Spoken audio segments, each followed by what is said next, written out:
Rolling. Okay, so on this one, we did have a little trouble getting the pulley off of it, so I did go in with a reamer and give it just a bit more clearance. So this should go on without much fuss. Right like that. And this cap goes back on there. And this one, we definitely want to reapply thread locker to, since we really can't torque that down super, super tight.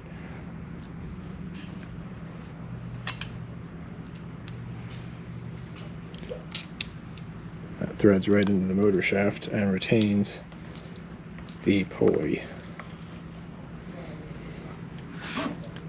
And as I tighten this, that's going to spin the motor shaft, so you have to kind of quickly, and that's all the more torque you can really put on it, which is why we rely on the thread locker for that.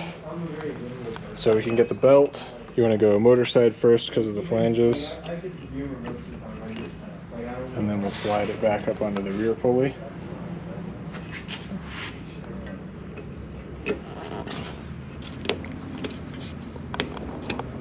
Okay, and we now need to retension this belt. So we've got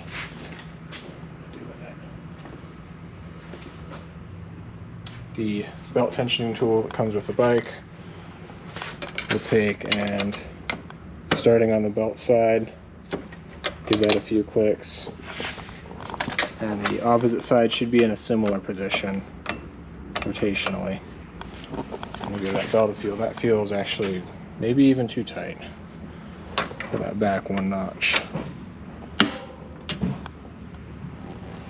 There we go. We want to be able to twist the belt just 180 degrees. We'll see now if that's running true. So with that just the way it is, I snugged up the bolts a little bit, and I'll spin the wheel. And if you get a profile view of this pulley, you can see it's wanting to run to the left rather than straight down the middle of the pulley, which means we need less tension on the chain side. So I'm going to loosen this side a little bit and make sure that's stuck there. And I'll give it another couple of spins. Not quite. We'll try for a little bit more tension on the belt side. Oh, that got loose. How did that happen? We'll cut that out.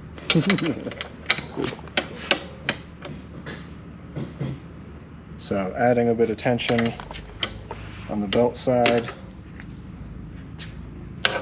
until that feels appropriately tight, and once it is, you'll just be able to twist this belt 180 degrees before it becomes exceedingly difficult to continue. So that looks good. And then we'll check and see if the belt is tracking correctly, which it's wanting to slide towards the hub, which means we need more tension on the chain side. Give that a few clicks. Make sure these bolts are loose first.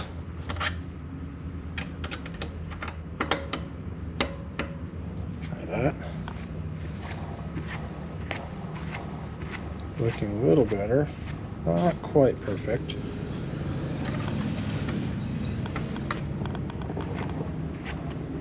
There we go.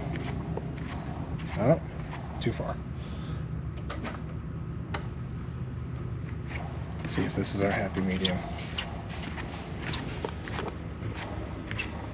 No, as happy as before.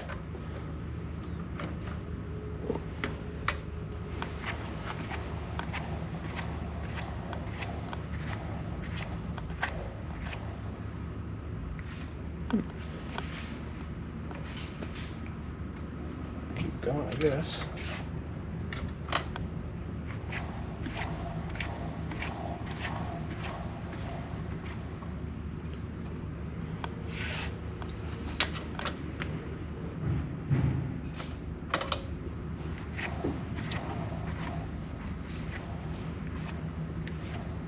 That would be because I was going the wrong way. Lefty loosey.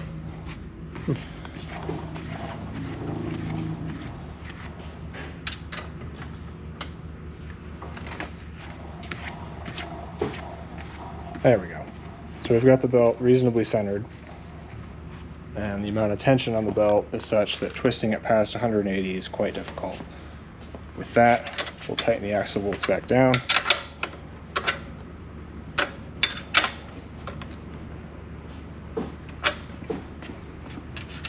Both sides.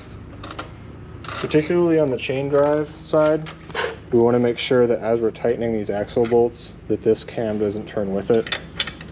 That can happen depending on just how well that's seated in there. If it does move, we'll need to double check. It stayed still for us, so that should be fine.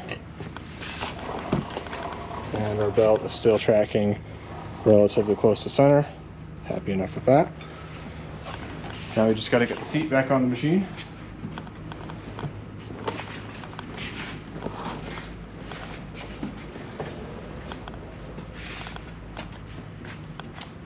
First, we'll line up the support posts at the rear of the seat.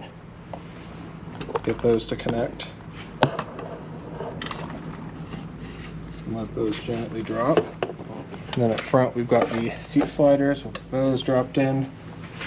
Before you start screwing anything in, make sure both sides are situated and they look good. That shoulder bolt and 2 washers. Put that in there loose for now. And we'll do the pin on this side. And this is easily adjustable for the individual rider if they prefer a more forward or a more reclined position. Just these 2 pins is all that's necessary to adjust that.